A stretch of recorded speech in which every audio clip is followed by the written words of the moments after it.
Further in depth now with Walid Phares, the Middle East expert, author of the book, The Lost Spring, U.S. Policy in the Middle East and Catastrophes to Avoid. Walid, we thank you for Skyping in this morning to America's Forum. Sure. Thank you for having me, Congressman. First of all, Walid, the Justice Department now says it'll focus on Americans traveling overseas. The suspicion is they could become radicalized and then return to the U.S. to carry out terrorist attacks. Is the Justice Department acting a bit late on this? We've been talking about this risk for some time. We have been also briefing Congress on this issue for the last 5 years, even more than that, about the radicalization and indoctrination that leads those individuals to join either al-Qaida in the past and now, of course, the successful jihadists, and that would be ISIS. We would have now to deal with a much wider wave than 5 or 6 or even 10 years ago. So definitely that's the direction to follow. But as you said, Congressman, we are late, and there's always a price when you act late in the process. And that price comes in the form of that curious video, that ominous video that we saw a couple of days ago, a masked man. What are you hearing about this person's identity? Law enforcement have been telling media and I guess also lawmakers that he has a North American accent that would be somewhere between the Midwest and Canada. That's what they have determined with their experts. But he is a North American. Most likely he could be an American. And the fact that he was masked and at the same time showing soldiers from the regime digging their mass grave is very, very scary. This is an indication that not just himself, but dozens of other North Americans or Americans could be involved in mass killings. That's what the government is concerned about now. Let's move along to the fight and some of the strategy we see against ISIS. ISIS continues its advance on Kobani, yet our Secretary of State says that protecting the town is not, quote, a strategic objective.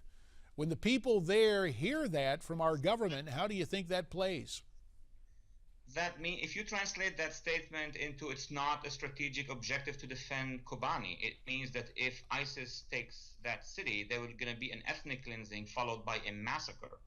So defending civilian populations from being confronted with these two threats, is basically a priority, an international priority, a human rights priority, and it should be, as we have done in Mount Sinjar and in Nineveh Plain in Kurdistan. We should do the same in northern Syria to defend these populations who are fighting alone. The Turkish army is not helping them because of the problem between Turkey and Washington. And of course, our Air Force could and should be the one defending them until a solution is found. You mentioned Mount Sinjar earlier. It brings us back to the whole notion of religious persecution. The Pope now even advocating military intervention, as well as messages of support that he has sent to so many of the Christians in the region.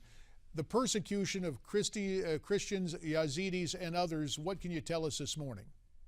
It's still on, unfortunately, Congressman, and you're right. The Pope's statement, and this is a very progressive quote-unquote Pope, for him to say that, it means that the churches on the ground have reported to the Vatican that the question now is not just an issue of living under ISIS. The issue is about survival. Christians in the Middle East are now being eradicated. We saw that in northern Iraq. We see it in Syria. We saw some of it over the past 2 years in Egypt and other parts. So for the Vatican, for the Pope to make those statements and endorse an international action, including an action on the ground, it means that Middle East Christianity is in jeopardy indeed. About a minute left, Walid. Want to talk to you about Khorasan. The chairman of the Joint Chiefs believes that airstrikes in Syria targeting the Khorasan group succeeded in disrupting those plots against us that were described as imminent. What can you add to that? That's a far projection, because what was successful was the hitting of the Khorasan group inside Syria. That the military have done very well. But to say that we have disrupted future plans or future conspiracies or future organization, or that we have disrupted their networks in the West, that would be going too far unless they have physical evidence that we don't know about. 20 seconds, very quickly. Turkey, what's going to happen there?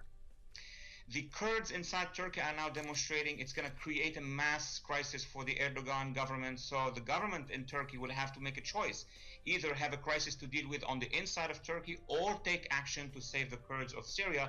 And in both ways, it's a big political problem for that government in the Middle East. We'll have to leave it right there. The name of the book, The Law Spring, U.S. Policy in the Middle East and Catastrophes to Avoid. Thanks, Walid Phares, and America's Forum continues.